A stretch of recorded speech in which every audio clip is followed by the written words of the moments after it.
Langit pagi masih kelabu ketika gerbang SMK Bakti Jaya mulai ramai oleh para siswa. Suara motor bising dan tawa riang anak-anak sekolah menyatu dalam hiruk-pikuk yang sudah biasa. Namun di seberang jalan, di bawah pohon waru yang sudah lapuk, 3 preman bertubuh besar berdiri sambil mengisap rokok. Salah satunya, Jajang, yang dikenal sebagai preman terminal paling bengis di wilayah itu, menatap gerbang sekolah dengan tatapan haus, seperti harimau lapar mengincar mangsa. Ia menyeringai, memperlihatkan gigi kuningnya yang compang camping. Itu tuh, anak-anak udah dateng. Waktunya rejeki pagi, Bang, celetuk salah satu temannya sambil meludah ke tanah. Jajang hanya mengangguk. Mereka berjalan mendekati gerbang, menyelinap di antara kerumunan siswa. Para siswa mulai menunduk, beberapa mempercepat langkah. Mereka tahu, setiap minggu pasti ada yang jadi korban palak. Tidak ada yang berani melawan. Ini sudah seperti tradisi kelam yang dibiarkan tumbuh liar. Jajang melangkah gagah lalu menjambak tas seorang siswa. "Heh, anak sekolahan, jangan pura-pura bego, keluarin duit jajan lo, sekarang." Suaranya menggelegar, mengagetkan siswa-siswa lain yang menyaksikan dengan ngeri. Siswa yang ditarik itu adalah Reza, siswa kelas 2 jurusan teknik mesin. Badannya kurus, rambut rapi, dan wajahnya kalem, terlihat seperti anak baik-baik yang gampang diintimidasi. Namun Reza hanya menatap Jajang dengan mata datar. Tidak ada rasa takut, tidak juga marah. Hanya tatapan tajam yang terasa menusuk, membuat dada Jajang mendadak sesak seolah sedang ditatap oleh makhluk yang bukan anak biasa. Teman-teman Reza yang melihat dari kejauhan mulai panik. "Waduh, Reza kenapa diem aja? Bisa abis dia dipalak Jajang," bisik seorang siswa di belakang. Jajang mendekatkan wajahnya ke Reza. "Lo budek ya? Atau lo ngerasa jago?" Hidung mereka hampir bersentuhan. Asap rokok Jajang menyelimuti wajah Reza, tapi dia tetap diam. Lalu perlahan, Reza mengangkat tangan, dan mencengkeram pergelangan tangan Jajang dengan sangat kuat. Terlalu kuat untuk seorang anak sekolah biasa. Jajang meringis, kaget. "Aku udah bilang, jangan ganggu anak-anak sekolah lagi," ucap Reza lirih. Tapi kalimat itu bagai petir di siang bolong. Jajang mencoba menarik tangannya, tapi cengkeraman Reza tak melepaskan. Dalam hitungan detik, Reza memutar pergelangan Jajang dengan teknik kuncian cepat, membuat tubuh preman besar itu tersungkur ke tanah di depan puluhan siswa yang menonton dengan mulut terbuka. Semua terdiam. Beberapa siswa merekam diam-diam dengan ponsel mereka. Jajang meringkuk sambil mengerang, tidak percaya dengan apa yang barusan terjadi. Reza melempar tasnya ke pundak dan berjalan tenang ke dalam gerbang. Suara gaduh pecah dari para siswa yang masih tak percaya apa yang mereka lihat. Namun Reza hanya bergumam lirih, ini baru permulaan. Jajang masih terkapar di depan gerbang, tangannya gemetar tak bisa digerakkan. Teman-temannya yang tadi ikut sok jagoan kini hanya bisa melongo, tak percaya rekan mereka, preman yang biasa menghajar 2 orang sekaligus, tumbang hanya dalam satu gerakan oleh seorang siswa. Sementara itu, Reza berjalan santai melewati pos satpam, tatapannya dingin menembus kerumunan. Semua siswa menoleh ke arahnya. Ada rasa takjub, tapi juga ketakutan yang tumbuh pelan-pelan. Siapa sebenarnya Reza? Di dalam ruang kelas, suasana tak kalah riuh. Murid-murid memperbincangkan kejadian barusan dengan suara setengah berbisik, seperti sedang membahas makhluk misterius yang baru muncul di tengah mereka. Beberapa yang merekam kejadian itu diam-diam menyebarkan video ke media sosial. Dalam waktu kurang dari sejam, video Reza menjatuhkan preman Jajang viral di TikTok dan Instagram. Judul-judulnya mencolok, "Anak SMK bikin preman nangis, sekali kunci, preman ambruk." Sementara, Reza duduk di bangkunya, membuka buku seolah tak terjadi apa-apa. Wajahnya tetap tenang, matanya fokus membaca catatan teknik mesin.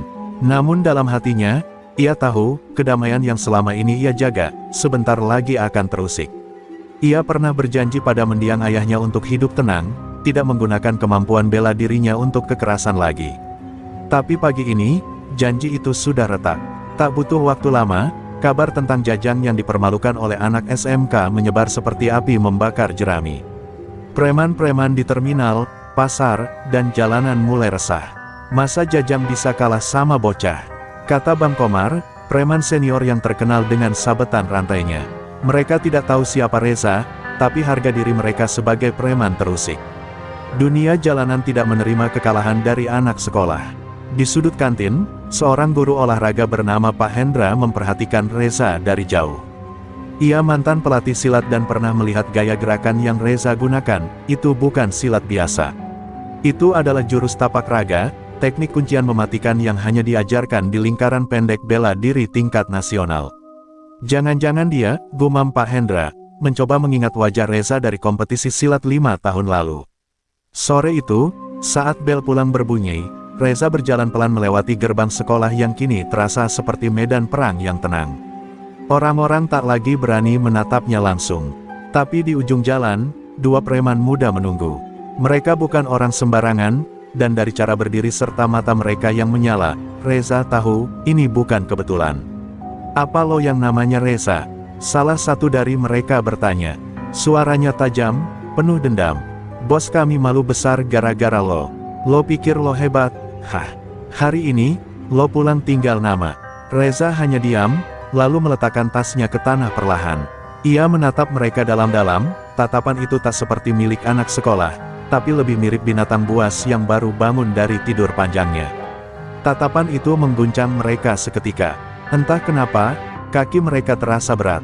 Dada mereka sesak. Bahkan sebelum Reza bergerak, naluri mereka sebagai petarung jalanan sudah tahu, mereka baru saja memilih lawan yang salah.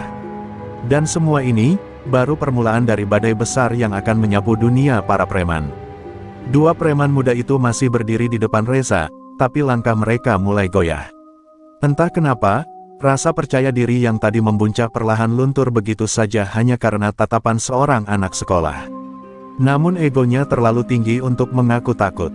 Salah satu dari mereka, yang bertubuh besar dan memakai jaket kulit bertuliskan, "Anak Terminal," maju dan menarik kerah baju Reza dengan kasar. "Heh, lo kira gue takut sama tatapan lo?" Hardiknya, meludahi tanah di samping kaki Reza. Tapi yang terjadi selanjutnya begitu cepat dan tak terduga. Reza bergerak seperti bayangan, tangan kanannya memukul ulu hati si preman dengan presisi yang mematikan. Hanya 1 pukulan, tubuh besar itu langsung roboh seperti karung beras, menggeliat di tanah sambil kejang-kejang, tak bisa menarik napas. Preman kedua yang melihat temannya tumbang seketika langsung mengeluarkan pisau lipat dari saku celananya. Dia berteriak dan berlari ke arah Reza, menusuk membabi buta. Tapi Reza tidak mundur. Dengan ketenangan yang tak lazim untuk anak seusianya, ia menghindar dengan 1 langkah gesit ke samping, lalu menghantam siku lawannya ke tengkuk si penusuk. Bunyi, duk, terdengar nyaring. Preman itu langsung tumbang, tak sadarkan diri. Orang-orang di sekitar yang sempat menonton dari kejauhan langsung lari berserakan. Beberapa ibu warung menutup wajah dengan tangan sambil berteriak panik. Beberapa siswa yang masih berkeliaran merekam kejadian itu, tangan mereka gemetar saat menyaksikan seorang anak sekolah mengalahkan 2 preman dengan begitu cepat, begitu tenang. Reza memungut kembali tasnya dari tanah, lalu menatap kedua tubuh yang terkapar di depannya. Tidak ada rasa bangga, tidak ada senyum, yang ada hanya kekecewaan. Ia tidak ingin terkenal karena kekerasan, tapi mereka memaksanya. Dalam hatinya, suara almarhum ayahnya kembali terngiang, "Hanya gunakan tanganmu saat tak ada jalan lain." Hari itu, Reza melanggar janji itu, untuk kedua kalinya.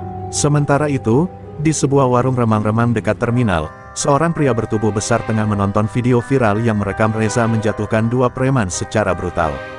Pria itu dikenal sebagai Bang Toro, salah satu preman senior yang dulu mendidik Jajang. Wajahnya mengeras, tangannya mengepal. "Anak sekolahan sok jago, iya," gumamnya sambil mematikan rokok di gelas kopi.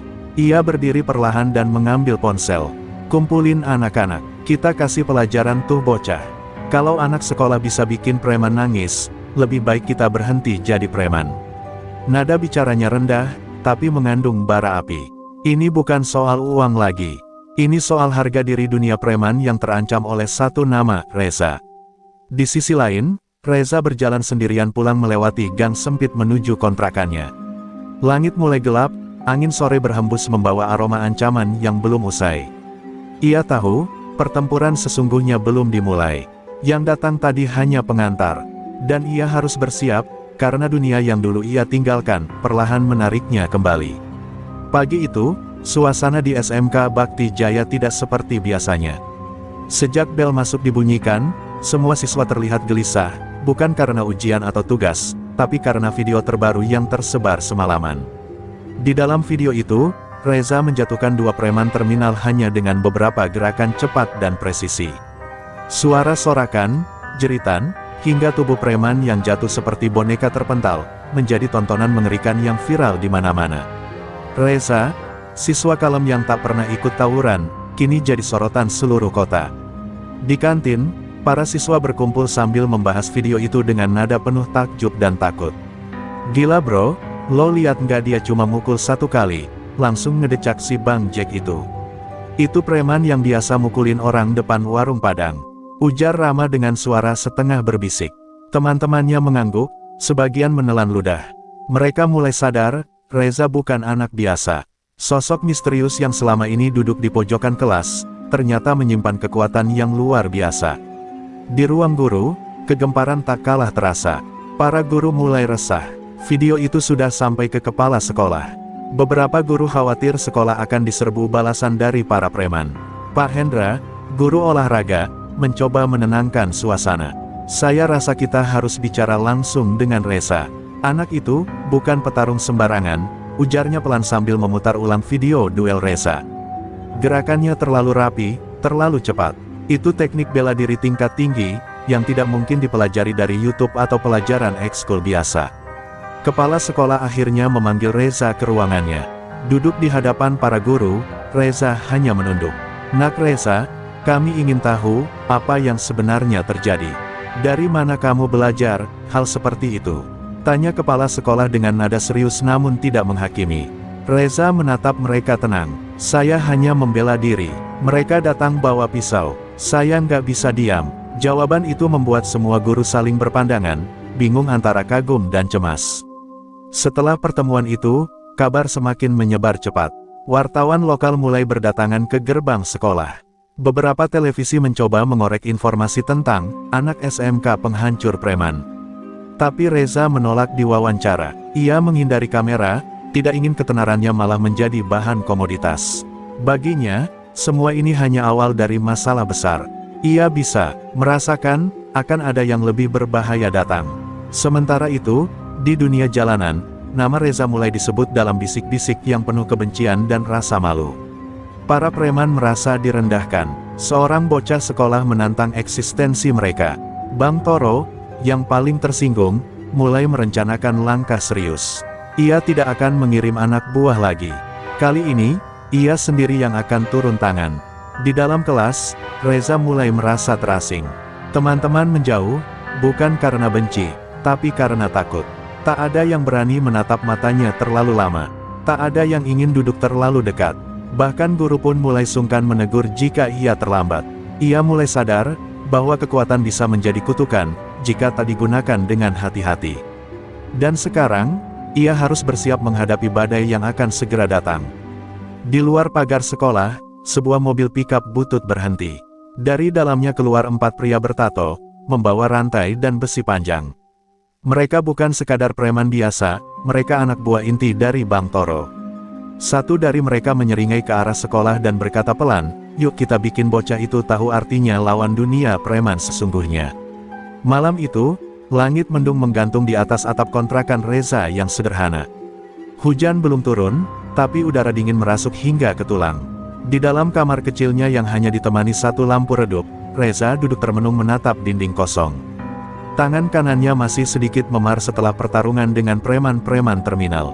Di atas meja kayu, tergeletak sebuah foto lama, foto dirinya saat masih kecil, berdiri di samping seorang pria berkumis tebal, mengenakan seragam pelatih pencaksilat. Itu ayahnya, Pak Rustam, mantan atlet bela diri tingkat nasional dan pelatih yang disegani. Dulu, nama Pak Rustam dikenal di lingkaran perguruan tapak raga, sebuah aliran silat tua yang hanya diajarkan secara turun-temurun.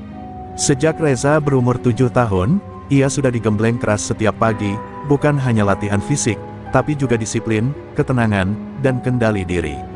Reza tumbuh sebagai petarung alami, namun ayahnya selalu menanamkan satu prinsip sakral, ilmu ini bukan untuk membuktikan siapa yang paling kuat, tapi untuk menghentikan kekerasan tanpa menjadi bagian darinya. Namun dunia tidak pernah seideal nasihat ayahnya. Saat Reza berumur 14 tahun, ibunya meninggal karena sakit. Tak lama kemudian, ayahnya menyusul karena serangan jantung. Sejak itu, Reza hidup sendiri, berpindah dari satu tempat ke tempat lain, menyembunyikan identitasnya, menjauhi dunia bela diri. Ia hanya ingin sekolah seperti anak normal lainnya, menjalani hidup tenang tanpa harus memukul siapapun. Tapi ternyata, dunia tak membiarkan dia diam. Kilatan kenangan itu pecah saat suara pintu depan kontrakannya diketuk keras. "Brak, brak, Reza, keluar lo!" teriak suara dari luar. Reza berdiri perlahan, menarik nafas panjang, lalu membuka pintu. 4 pria bertato berdiri di hadapannya. Salah satu dari mereka, bermata sipit dan memakai rantai di leher, meludah ke lantai. "Bang Toro ngasih salam, katanya lo kebanyakan gaya, anak sekolah sok jago," ujarnya sambil mengacungkan besi panjang. Reza menatap mereka satu persatu. Tidak dengan marah, tapi dengan tatapan hampa yang membuat lawan-lawannya merasa seperti diterawang. Ia tahu ini hanya permulaan.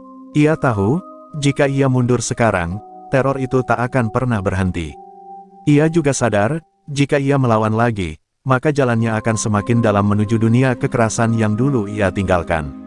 Salah satu dari mereka langsung menyerang tanpa aba-aba. Rantai melayang ke arah kepala Reza. Tapi tubuh Reza bergerak seperti bayangan, menghindar dan melompat ke samping.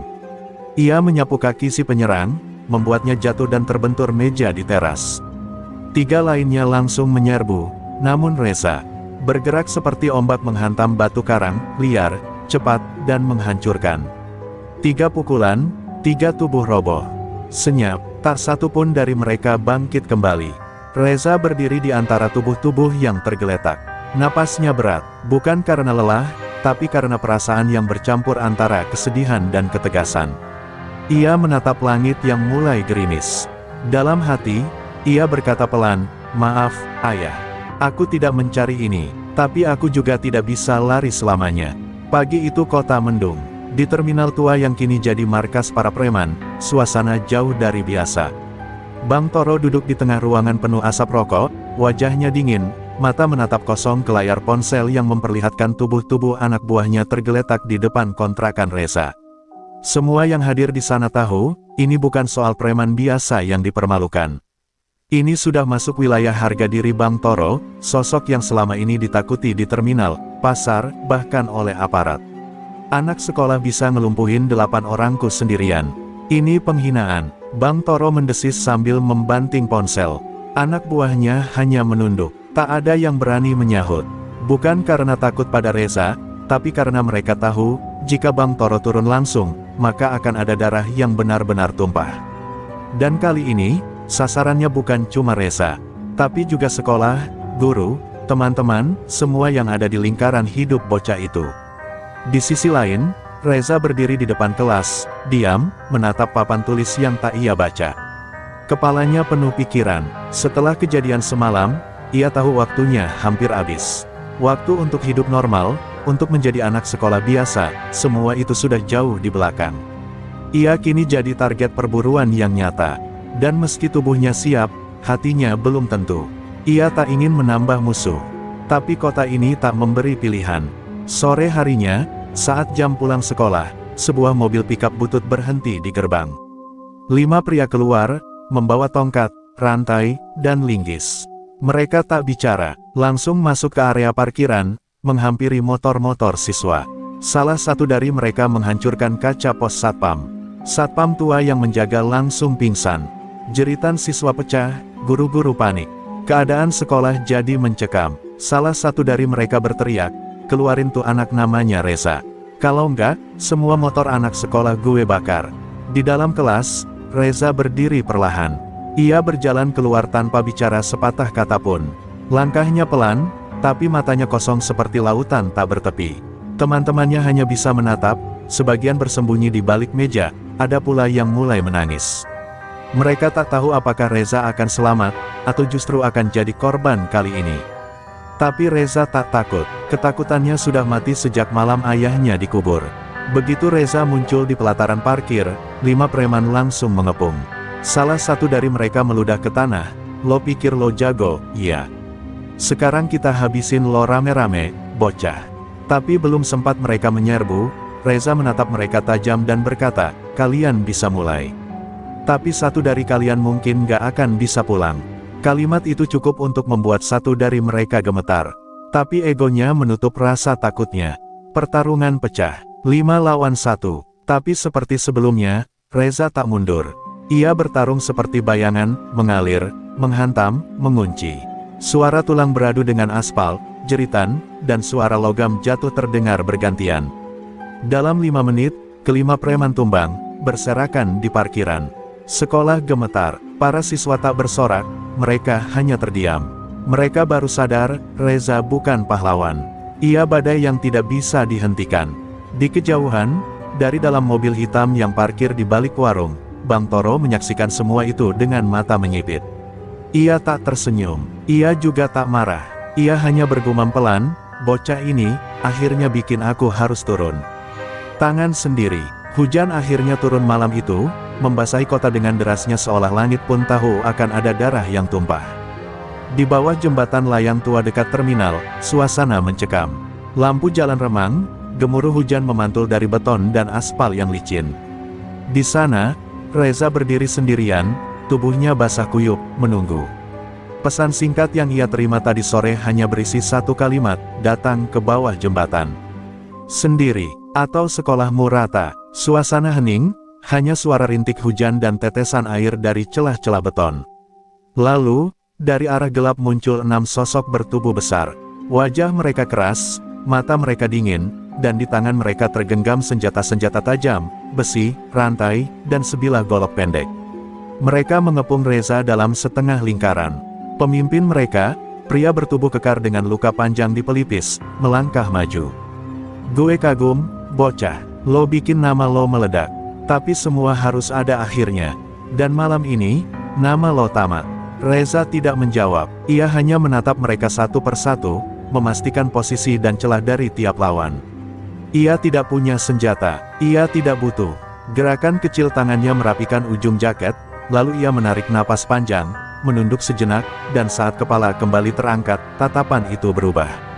Mata Reza kini seperti mata elang, tajam, dingin, dan mematikan. Preman-preman itu refleks mundur setengah langkah tanpa sadar. Naluri mereka tahu, ini bukan bocah biasa.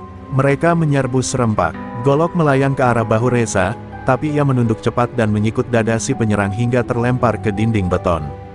Dua lainnya menyerang dari samping, namun Reza berputar, menangkap rantai salah satunya, dan memutar balik ke arah pemiliknya, membuatnya tersungkur menabrak tiang jembatan.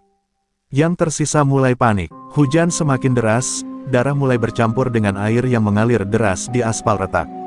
Salah satu preman nekat menikam dari belakang. Namun Reza seolah merasakan angin gerakannya. Ia menangkis dengan sikunya, lalu membalas dengan tendangan ke dagu. Tubuh si preman terangkat dari tanah dan jatuh menghantam genangan air. Dua orang tersisa kini gemetar, senjata di tangan mereka pun bergetar. Namun mereka terlanjur masuk ke arena maut. Mereka menyerang terakhir, namun hanya jadi tumbal dari kecepatan dan presisi Reza yang nyaris tak bisa diikuti mata biasa. Dalam waktu kurang dari 5 menit, ke-6 preman itu terkapar. Beberapa menjerit kesakitan, yang lain hanya bisa mengerang sambil memegangi tubuh mereka yang lebam.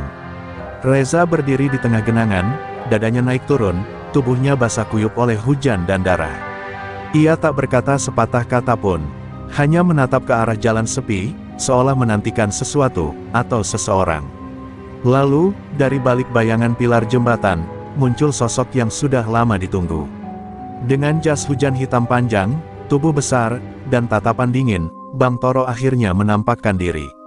Ia berjalan perlahan, wajahnya tanpa ekspresi, hanya suara langkah kaki menghantam air yang terdengar. Akhirnya kita bertemu, Reza. Gue udah lihat cukup. Sekarang, saatnya lo ngelawan raja yang lo bangunin sendiri. Reza menatap Bang Toro lekat-lekat, bibirnya bergerak pelan, hampir tak terdengar di antara hujan. Gue nggak bangunin siapa-siapa, lo yang datang sendiri. Dan malam itu, dua generasi kekuatan jalanan akan saling berhadapan, bukan lagi soal preman dan anak sekolah, tapi soal prinsip, kehormatan, dan siapa yang layak bertahan di tengah dunia yang brutal. Benturan pertama antara Reza dan Bang Toro mengguncang malam yang basah di bawah jembatan. Suara tubuh beradu terdengar nyaring, disertai percikan air yang menyembur. Tidak seperti preman-preman sebelumnya, Bang Toro adalah petarung sejati. Gerakannya berat namun penuh teknik. Setiap pukulan membawa kekuatan, setiap tendangan mengincar titik vital. Reza terdesak di awal, menerima 2 pukulan di dada dan 1 sabetan siku di pelipisnya. Darah mengalir tipis, tapi matanya justru semakin tajam. Reza melangkah mundur beberapa meter, lalu mengambil sikap kuda-kuda khas perguruan tapak raga. Tangannya membentuk garis menyerupai belati, tubuhnya condong ke depan. Bang Toro tersenyum sinis. Akhirnya, lo keluarin juga ilmu lo yang sebenarnya, katanya serak. Tapi Reza tak menjawab. Ia tahu pertarungan ini bukan lagi soal siapa yang paling kuat, ini soal bertahan. Karena jika ia kalah, bukan hanya dirinya yang hancur, tapi sekolah, teman-teman, dan semua orang yang tak berdosa bisa jadi korban berikutnya. Mereka saling menghantam, saling mengunci, tubuh mereka menghantam beton, air, dan dinding jembatan berkali-kali. Namun justru di saat pertarungan ini sedang memuncak, kota mulai diguncang ketakutan baru. Dalam kegelapan malam itu, anak-anak buah Bang Toro yang tak ikut ke bawah jembatan menyebar. Mereka mengincar titik-titik strategis, warung dekat sekolah, rumah guru, bahkan asrama siswa yang tinggal di kos. Mereka menyebar teror atas nama balas dendam. Di warung Bu Yani, ibu penjaga kantin sekolah, 2 pria bertopeng memecahkan etalase dan mencoret dinding dengan cat semprot bertuliskan, "Ini baru awalnya." Di pos ronda tempat Pak Hendra biasa duduk malam hari, ditemukan bangku terbakar dan ancaman di kertas yang tertempel, "Serahkan bocah itu atau kami bakar kampung ini." Ketegangan tak hanya milik Reza kini, satu kota mulai diliputi ketakutan yang nyata. Kepala sekolah mendapat telepon larut malam dari nomor tak dikenal. "Lo lindungin bocah itu, sekolah lo gue ratain," ujar suara berat dari seberang. Beberapa guru mulai mendesak agar Reza dikeluarkan demi keamanan bersama. Tapi Pak Hendra berdiri paling depan, membela Reza. "Kalau kita buang satu-satunya anak yang berani lawan kebiadaban, maka kita semua pengecut," katanya lantang dalam rapat darurat di rumah kepala sekolah. Di kontrakan Reza, seorang bocah kecil tetangganya menangis ketakutan karena mendengar suara orang memecahkan kaca jendela belakang. Reza yang pulang dengan tubuh lebam langsung memeluk bocah itu dan menenangkan ibunya. Hatinya makin sesak. Ia sadar, musuhnya kini tidak hanya datang satu persatu. Mereka menyebar, seperti racun dalam darah kota. Ia sendiri yang menjadi sumbernya, walau tak pernah ia inginkan. Reza duduk di atap kontrakan malam itu, menatap langit yang perlahan cerah. Luka-lukanya mulai membiru, tapi pikirannya jauh lebih berat dari rasa sakit. Ia harus mengambil keputusan, apakah ia terus bertahan dan melindungi semua orang, atau meninggalkan semuanya demi menghentikan teror ini sendiri. Tapi satu hal yang pasti, pertarungan ini belum selesai. Dan malam ini hanya babak kecil dari badai yang lebih besar. Sementara itu, di sebuah bangunan tua bekas pabrik, Bang Toro duduk di kursi kayu lapuk sambil membalut luka di lengannya. Meski kalah langkah dari Reza tadi malam, wajahnya tak menunjukkan kekalahan. Di hadapannya kini berdiri 5 preman senior dari kota lain. "Gue udah nggak bisa andalkan anak-anak kota ini. Mulai malam ini, kita rekrut yang lebih buas. Reza harus tumbang. Biar dunia tahu, nggak ada anak sekolah yang bisa sentuh singgasana kita." Pagi itu, suasana SMK Bintang Timur jauh dari biasa. Biasanya, deretan siswa berdiri di depan kantin sambil tertawa, berebut gorengan. Namun kali ini, semua murid tampak waspada, sebagian bahkan tidak masuk sekolah karena kabar teror semalam menyebar cepat di kalangan orang tua. Reza duduk di bangku taman, memperhatikan langit yang masih kelabu. Bekas luka di wajahnya belum sembuh, tapi bukan itu yang mengganggunya. Ia merasa waktu semakin menipis, sesuatu yang besar sedang menuju sekolah ini. Pak Hendra berdiri di depan kelas sambil menyampaikan pengumuman. Mulai hari ini, seluruh aktivitas di luar ruangan dibatasi. Pintu gerbang hanya dibuka satu arah, dan semua siswa wajib lapor sebelum pulang. Suaranya tenang, tapi sorot matanya menyiratkan kegelisahan. Para guru berusaha menenangkan murid, tapi mereka sendiri tak yakin bisa melindungi semua anak jika serangan benar-benar datang. Reza tahu, ini bukan paranoia. Ini peringatan terakhir sebelum bencana. Dan benar saja, pukul 10 pagi, terdengar suara motor meraung dari luar gerbang. 3 motor trail masuk dengan brutal, menerobos palang sekolah. Para pengendara bertopeng, mengenakan jaket hitam dengan logo aneh di punggung. Mereka berhenti di lapangan tengah, salah satu dari mereka turun sambil membawa palu besar. "Mana Reza?" teriaknya lantang. Para siswa lari tunggang langgang, sebagian bersembunyi di balik tembok. Reza berdiri perlahan, jantungnya berdebar. Ini bukan ancaman biasa, ini eksekusi. Salah satu preman memukul tembok taman sekolah hingga retak. "Lo sembunyi dimanapun, kami bakal cari," teriaknya sambil menghancurkan pot bunga dengan palu. Reza maju perlahan ke tengah lapangan. "Aku di sini," katanya, suaranya tenang tapi matanya menyala. 3 preman itu menoleh bersamaan. Salah satunya tersenyum mengejek. "Akhirnya ketemu, si anak sekolahan sok jagoan. Lo pikir masih main silat di film?" Pertarungan langsung pecah. Reza tidak menunggu diserang. Ia lompat, menendang dada pemegang palu hingga pria itu terpelanting ke arah dinding kelas. 2 lawannya langsung mengepung dari kiri dan kanan, tapi Reza bergerak lincah, menghindari pukulan dan membalas dengan tinju cepat ke rahang dan perut. Para siswa yang bersembunyi mulai mengintip dari jendela. Mereka terkejut melihat betapa cepat dan brutalnya Reza bertarung. Tapi ini bukan lagi soal gengsi, ini soal harga diri seluruh sekolah. Namun pertarungan itu tidak berlangsung lama. Terdengar suara tembakan ke udara. Semua orang terdiam. Dari pintu gerbang, muncullah mobil hitam dengan kaca gelap. Seorang pria bertubuh besar keluar dari dalam, mengenakan mantel kulit dan kaca mata hitam. Di belakangnya, belasan preman bersenjata tajam turun. Wajah-wajah mereka penuh luka dan tatapan haus darah.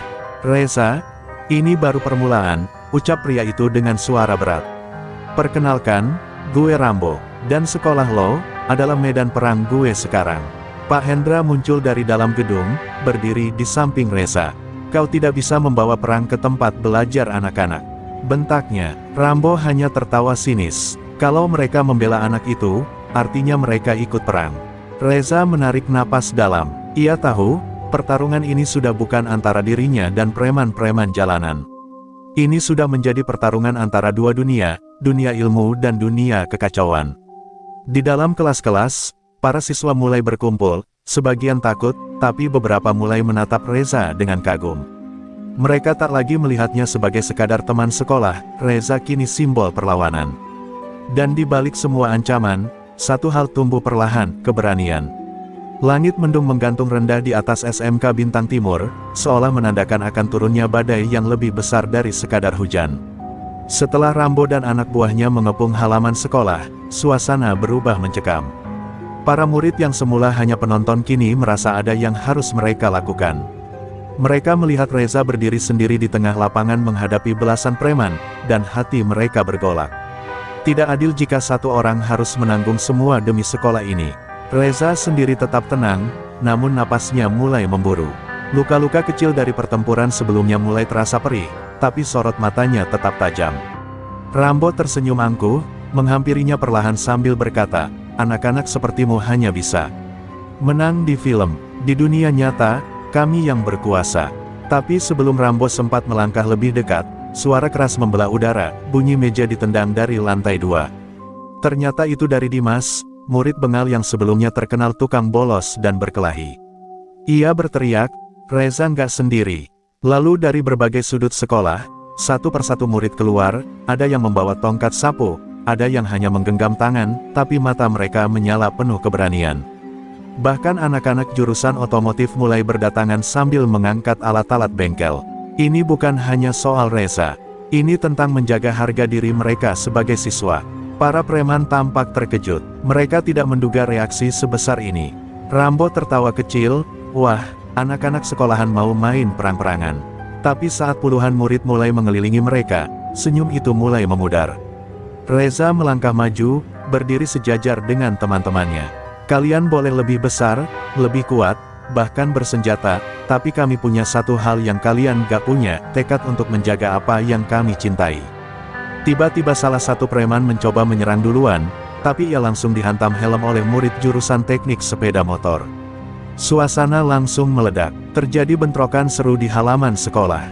Para murid bergerak cepat, mereka mungkin tidak semua bisa bela diri, tapi mereka saling melindungi. Yang satu diserang, yang lain datang bantu. Mereka seperti kawanan lebah yang tak bisa dihentikan. Pak Hendra dan beberapa guru ikut turun tangan. Meski tak sekuat anak muda, mereka turut berdiri di garis depan. Kepala sekolah bahkan memukul salah satu preman dengan tongkat bendera. Rambo akhirnya mulai mundur, tak menyangka rencananya berubah menjadi kekacauan. Ia menatap Reza penuh amarah, "Ini belum selesai, nak. Gue akan kembali, dan kali ini lo gak akan punya sekolah buat dilindungi." Dengan luka di pelipis dan nafas berat, Reza tetap berdiri tegak. "Silakan datang lagi. Tapi setiap kali lo balik, lo akan ketemu kami lagi, dan lagi, dan lagi," jawabnya mantap. Rambo akhirnya memerintahkan anak buahnya kabur. Sekolah itu selamat untuk hari ini, tapi bayang-bayang perang belum benar-benar pergi. Para murid bersorak, sebagian menangis, tapi di antara semua itu, Reza menunduk, menyadari satu hal, ia tak lagi hanya seorang pelajar, ia adalah simbol harapan. Dan hari itu, di bawah langit yang mulai cerah kembali, SMK Bintang Timur berdiri bukan sebagai sekadar tempat belajar, tapi sebagai benteng yang tak bisa dihancurkan oleh ketakutan. Di sebuah gudang tua di pinggiran kota, suara dentuman benda logam terdengar menggema. Rambo menghempaskan meja dengan marah, membuat anak buahnya bergidik ketakutan. Luka lebam di pelipisnya masih terlihat jelas, sisa kekalahan memalukan di SMK Bintang Timur. Anak sekolah bisa bikin kita lari kayak pengecut," teriaknya geram, matanya merah, penuh dendam yang belum tersalurkan. Ia tak bisa menerima kenyataan bahwa puluhan preman didorong mundur oleh gerombolan anak-anak berseragam abu-abu. Di pojok ruangan, Doni, preman senior yang biasanya tenang, berani buka suara. "Bos, anak itu, Reza, dia bukan bocah biasa. Katanya dia murid dari Padepokan Bela Diri yang udah tutup sejak 3 tahun lalu. Mungkin dia salah satu murid terakhir." Rambo mendesis. Ia tahu nama padepokan itu.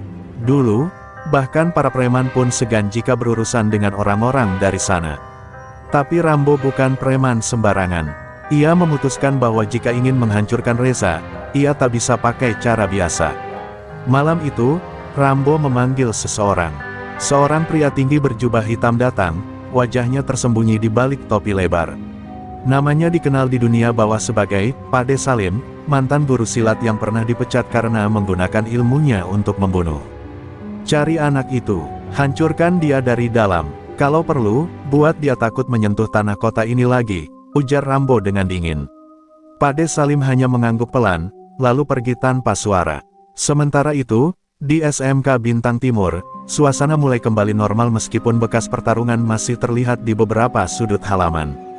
Reza duduk di atap gedung, menatap langit malam yang tampak tenang. Tapi hatinya gelisah. Ia tahu kemenangan kemarin bukan akhir, melainkan awal dari peperangan yang lebih besar. Ia belum menceritakan semuanya kepada teman-temannya, tentang masa lalunya, tentang siapa sebenarnya gurunya, dan tentang alasan mengapa ia pindah ke sekolah ini.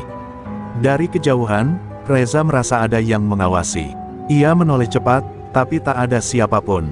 Hanya angin yang berhembus lembut. Namun naluri bela dirinya tahu, itu bukan sekadar perasaan. Mereka akan kembali, gumamnya lirih. Ia mengepalkan tangan, mencoba menenangkan pikirannya. Ia tidak takut, tapi ia juga sadar bahwa musuh kali ini bukan sembarang preman. Dan mungkin, akan ada darah yang tumpah. Keesokan harinya, Reza dikejutkan oleh kabar buruk. Salah satu murid jurusan otomotif, Rama, ditemukan pingsan di jalan pulang, dengan luka lebam di sekujur tubuhnya. Di saku jaketnya ada secarik kertas bertuliskan, "Satu persatu akan tumbang." Ini baru awal. Reza meremas kertas itu hingga kusut. Amarah membakar dadanya. Rambo tidak hanya menyerang dirinya, tapi sekarang menyasar orang-orang tak bersalah. Dengan mata penuh api, Reza berdiri di tengah kelas dan berkata dengan tegas kepada teman-temannya, "Kalau mereka pikir bisa mengintimidasi kita, mereka salah besar. Ini bukan cuma soal gue lagi. Ini tentang kita semua, dan kita nggak akan mundur." Untuk pertama kalinya, seluruh kelas berdiri bersamanya tanpa ragu. Mereka tahu badai besar akan datang, dan mereka memilih untuk berdiri di sisi Reza. Malam turun dengan dingin yang tak biasa. Angin bertiup pelan namun menusuk, seolah membawa pesan dari dunia gelap. Di sebuah rumah kecil di pinggiran kota, Reza duduk bersila di tengah ruangan yang hanya diterangi satu lampu temaram. Di hadapannya, tergantung kain hitam bergambar lambang Padepokan Silat Mata Angin, tempat ia dulu digembleng oleh mendiang gurunya. Sejak Rama ditemukan babak belur kemarin, Reza tak bisa tidur. Ia tahu musuh yang kini datang bukan sekadar preman brutal, tapi seseorang yang paham betul ilmu bela diri. Seorang guru. Dari bayangan pohon rindang di luar jendela, sepasang mata memperhatikan gerak-gerik Reza. Pade Salim berdiri tak jauh, wajahnya tersamar, tapi auranya begitu pekat, penuh niat membunuh. Ia sudah mempelajari gaya bertarung Reza dari kejauhan. Gerakan anak itu masih kasar, namun berbahaya karena dilandasi emosi murni dan ketenangan batin yang langka di usia muda. Anak ini, murid sejati Jalak Wulung, gumamnya lirih. Ia mengingat masa lalu, Jalak Wulung, guru Reza, dulu pernah menolaknya masuk padepokan karena ilmunya digunakan untuk menyakiti. Pagi harinya, suasana SMK Bintang Timur berubah tegang. Beberapa siswa mulai mengundurkan diri karena takut jadi sasaran selanjutnya. Guru-guru tak tahu apa yang terjadi. Pihak sekolah membantah adanya kekerasan, karena tak ada bukti resmi. Tapi di antara para siswa, kabar tentang kelompok preman dan pemburu bayangan sudah menyebar seperti api. Reza berdiri di halaman, memperhatikan lingkungan sekolah yang makin sepi. Ini yang diinginkan musuh, menebar ketakutan tanpa perlu menyerang langsung. Saat bel istirahat berbunyi, Reza dipanggil ke ruang UKS. Tapi anehnya, saat ia tiba di sana, ruangan itu kosong. Tak ada perawat, tak ada murid. Hanya ada sebuah benda di ranjang, sebuah senjata besi berbentuk garpu pendek, senjata khas silat aliran hitam.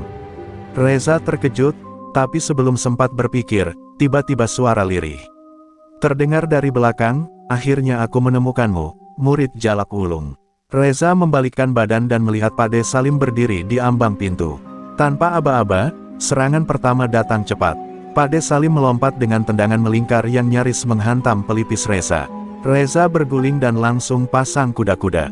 Pukulan demi pukulan saling bersahutan di dalam ruangan sempit itu, menciptakan suara benturan keras.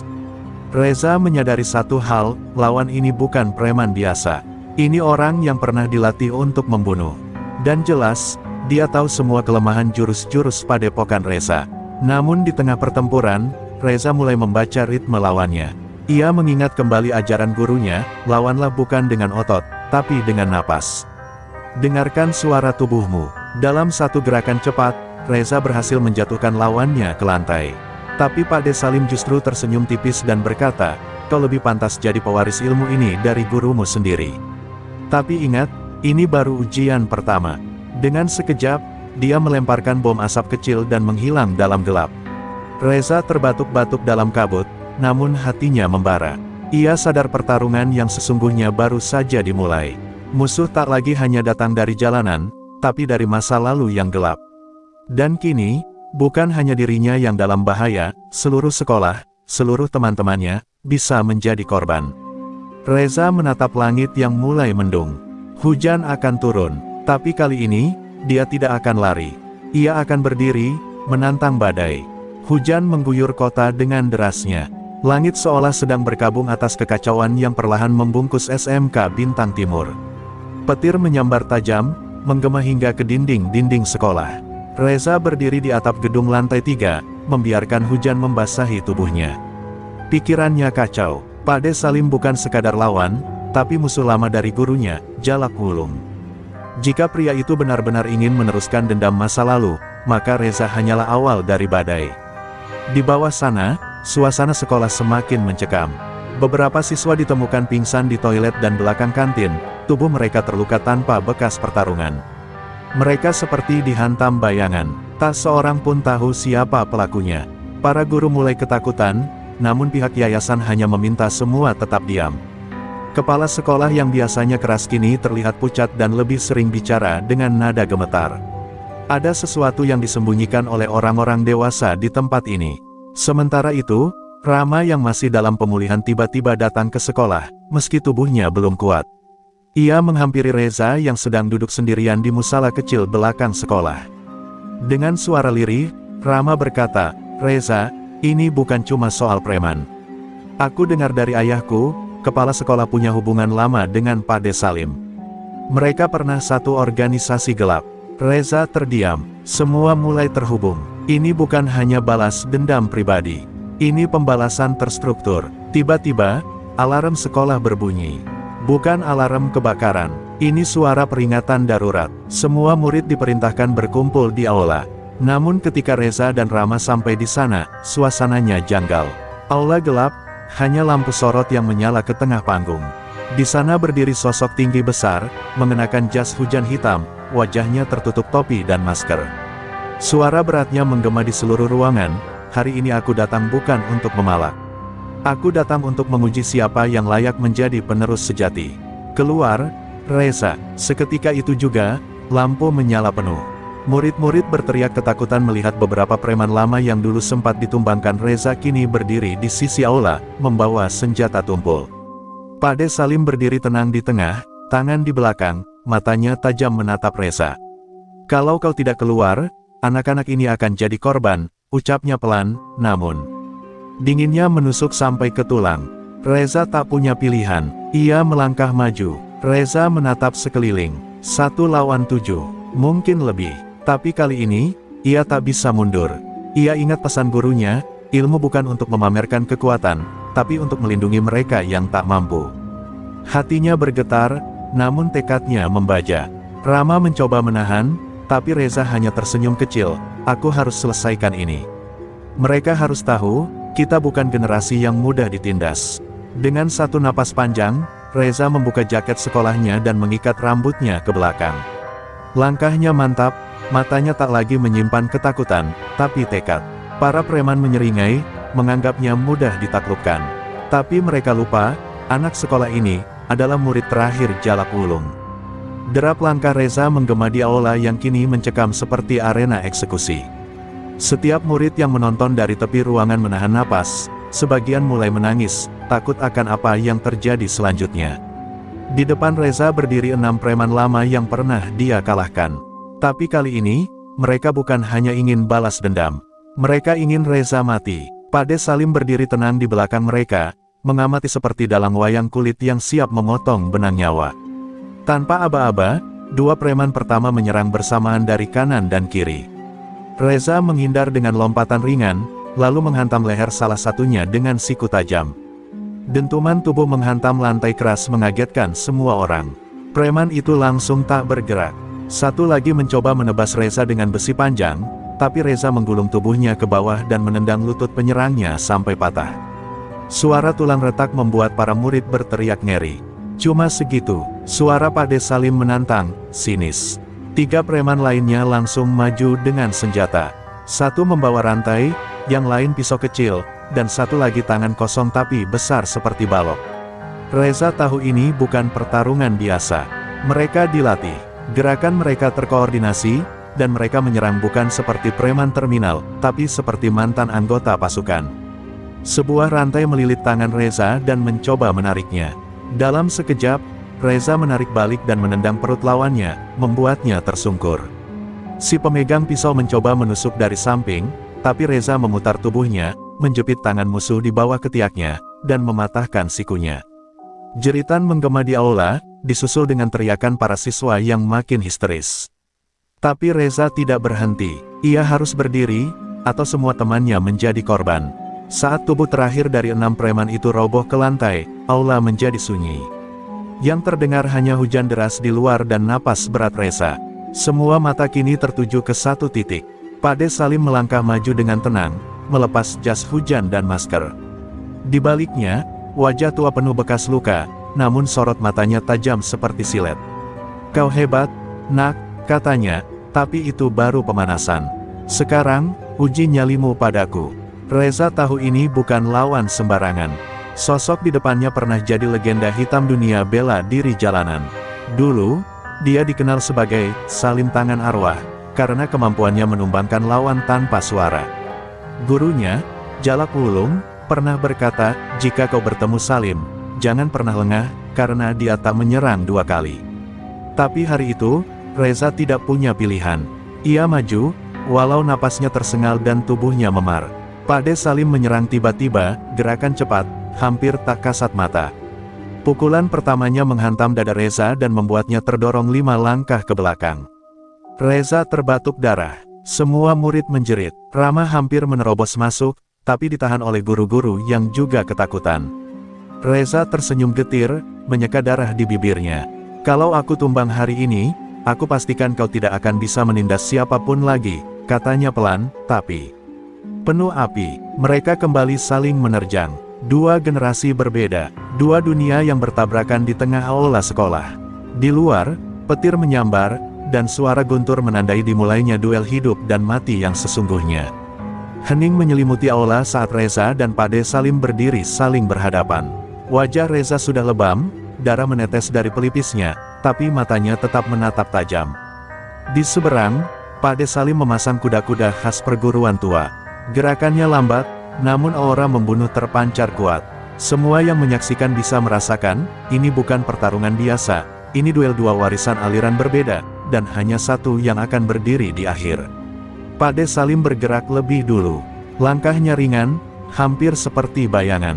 Ia meluncur ke depan dengan jurus tapak cakar bangkai, mengincar dada dan leher Reza secara bersamaan.